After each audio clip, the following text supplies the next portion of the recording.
السلام علیکم ورحمۃ اللہ وبرکاتہ۔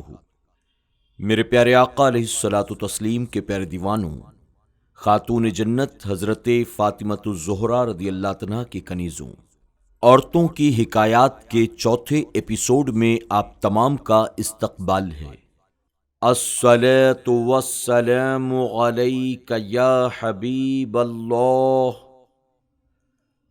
الصلاۃ والسلام علیک یا نبی اللہ، وعلی آلک واصحابک یا نور اللہ، صلی اللہ تعالی علیہ وسلم۔ ہم نے کل کے درس میں حکایت نمبر 4 حضرت سارہ اور حضرت ہاجرہ رضی اللہ عنہا کے تعلق سے سماعت کیا تھا۔ اس حکایت کے سبق کو آئیے آج سنتے ہیں۔ خدا تعالیٰ کے ہر کام میں حکمت پوشیدہ ہوتی ہے۔ حضرت ہاجرہ کے یہاں فرزند پیدا فرما کر حضرت سارہ کے ذریعے ماں بیٹے کو ایک ایسی جگہ پہنچایا گیا جہاں کھانے پینے کا کوئی سامان نہ تھا۔ پھر ان کی برکت سے اس ویران جگہ کو دنیا کا مرکز بنا دیا گیا۔ معلوم ہوا اللہ کے مقبول بندے کسی ویران جگہ پر تشریف فرما ہو جائیں تو وہ جگہ آباد ہو جاتی ہے، اور لوگ ہزاروں تکالیف بھی برداشت کر کے وہاں پہنچنے لگ جاتے ہیں۔ چنانچہ مکہ مکرمہ کا مقدس شہر حضرت ہاجرہ اور ان کے صاحبزادے حضرت اسماعیل علیہ السلام کے قدموں کی برکت سے آباد ہوا، اور یہ بھی معلوم ہوا کہ حضرت اسماعیل علیہ السلام کے قدم بچپن کے عالم میں بھی ایسے بابرکت تھے کہ ان کی بدولت جو چشمہ جاری ہوا آج تک وہ خشک نہیں ہوا، اور کروڑوں اربوں خربوں لوگوں کی پیاس بجھا چکا ہے، بجھا رہا ہے اور بجھاتا رہے گا۔ ہمارے کھودے ہوئے کنویں دن رات مسلسل استعمال ہونے پر خشک ہو جاتے ہیں، مگر ایک نبی کے قدم کی برکت دیکھیے، یہ چشمہ ہزاروں سال سے بدستور جاری ہے۔ اب بھی ہر سال لاکھوں کی تعداد میں حجاج وہاں پہنچتے ہیں، اسی زمزم کے کنویں سے نہاتے بھی ہیں، وضو بھی کرتے ہیں، کفن بھی بھگو کر لاتے ہیں، پانی بھر بھر کر اپنے اپنے برتن بھی لاتے ہیں۔ یہ کنواں 24 گھنٹے دن رات چلتا رہتا ہے۔ ٹیوب ویل سے اور ڈولوں سے ہر وقت اس سے پانی نکالا جاتا ہے، لیکن اللہ نے برکت نبی کے قدم کی کہ آج تک اس کنویں سے پانی ختم نہیں ہوا اور نہ کبھی ہوگا، اور قیامت تک ایسا ہی رہے گا۔ یہ نبی کے قدم ہی کا صدقہ ہے کہ دنیا بھر کی زمین کے سارے پانیوں سے زمزم کا پانی زیادہ افضل ہے۔ صرف ایک پانی زمزم کے پانی سے بھی افضل ہے، اور وہ پانی وہ ہے جو حضور اکرم صلی اللہ علیہ وسلم کی انگلیوں سے جاری ہوا، جس کے متعلق اعلیٰ حضرت نے لکھا ہے: انگلیاں ہیں فیض پر ٹوٹے ہیں پیاسے جھوم کر، انگلیاں ہیں فیض پر ٹوٹے ہیں پیاسے جھوم کر، ندیاں پنجاب رحمت کی ہیں جاری، واہ واہ۔ آج بھی جو حاجی صفا مروہ کی پہاڑیوں کے درمیان 7 چکر لگاتے ہیں، وہ حضرت ہاجرہ کی سنت پر عمل ہے اور ان کی نقل کرتے ہیں۔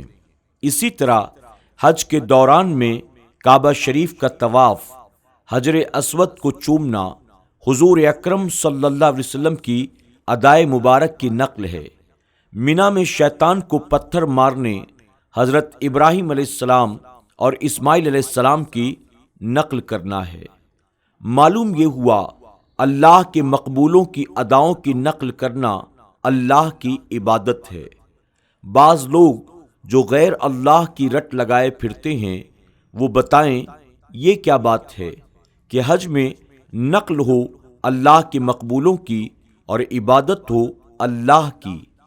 دیکھیے یہ 5 نمازیں جو ہم پر فرض ہیں، یہ بھی حضور اکرم صلی اللہ علیہ وسلم کی ادائے مبارک کی نقل ہے، ورنہ اگر نماز کی رکعت اور رکوع اور سجود ہی اصل مقصود ہوتے تو کوئی شخص فجر کی 2 رکعت کے بجائے 4 رکعت اور مغرب کی 3 رکعت کے بجائے 6 رکعت پڑھتا تو خدا کو خوش ہونا چاہیے تھا کہ اس نے میرے لیے رکعت، رکوع اور سجود زیادہ کیے، مگر نہیں، ایسے شخص پر خدا خوش نہیں ہوگا بلکہ اس کی نماز ہی ادا نہیں ہوگی، اس لیے کہ اس نے اللہ کے محبوب کی صحیح نقل نہیں اتاری۔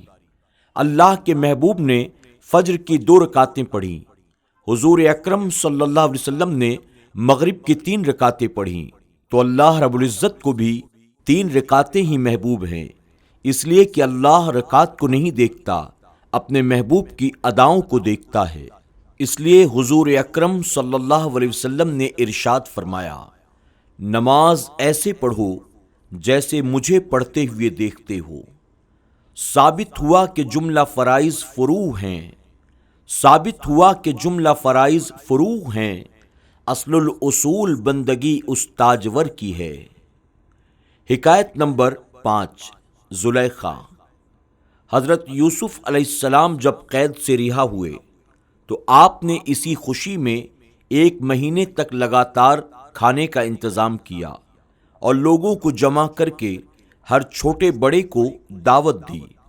جبرائیل علیہ السلام نے عرض کی، حضور ابھی دعوت پوری نہیں ہوئی۔ فرمایا کون سی بات رہ گئی؟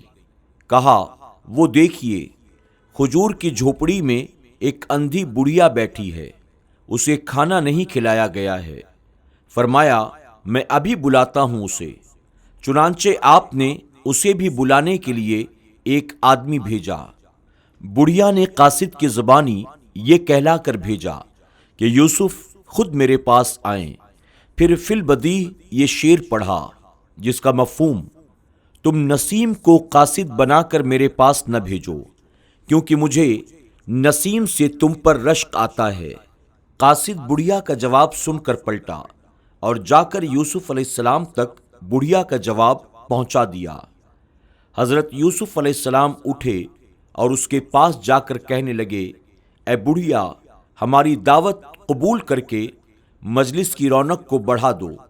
بڑھیا نے یوسف علیہ السلام کی زبانی یہ کلمہ سن کر ایک ٹھنڈی سانس بھر کر کہا، ہائے، ایک دن وہ تھا جب تو مجھے یا سیدی کہہ کر ادب سے پکارتا تھا، آج وہ دن ہے کہ تو مجھے بڑھیا کہہ کے پکارتا ہے۔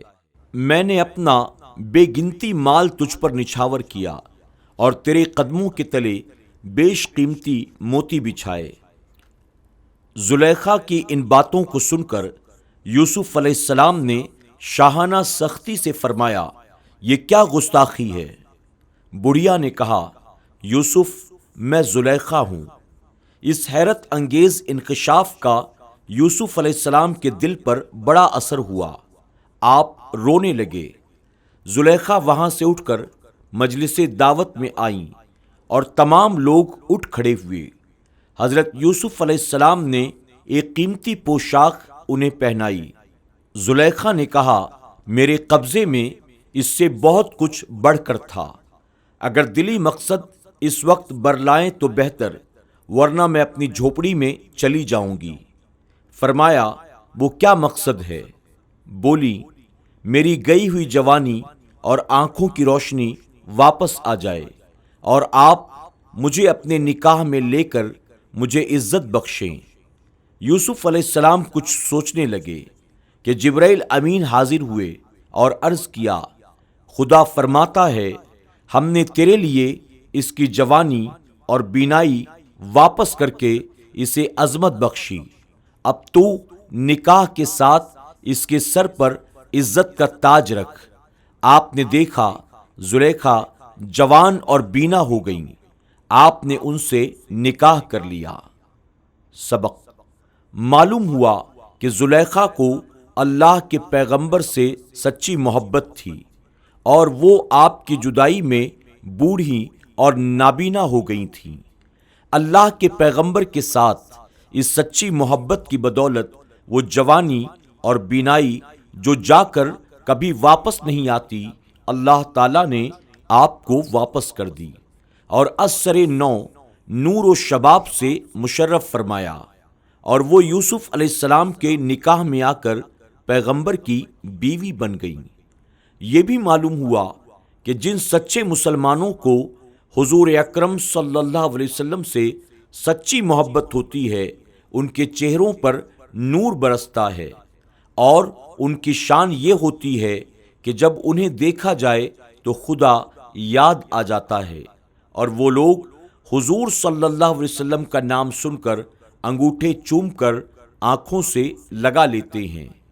اور اس کے برعکس جنہیں حضور سے محبت نہیں ہوتی ان کے دل بھی سیاہ اور چہرے بھی بے نور، اور حضور صلی اللہ علیہ وسلم کے فضائل دیکھنے میں آنکھوں سے اندھے نظر آتے ہیں۔ السلام علیکم ورحمۃ اللہ وبرکاتہ۔